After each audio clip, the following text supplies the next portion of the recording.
63 ottelua takana ja edessä enää se merkityksellisin eli MM-finaali. Kultamitalien kohtalon päättävät pelillään isäntämaa Sveitsi ja Suomen Leijonat. Nyt katsotaan, miten tässä leikissä tulee käymään.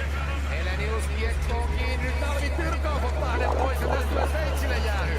Tuomari on vietänyt vaikka kuinka monta kertaa pelattiin kuulen jäälle, kun on niin älytön tää meteli täällä.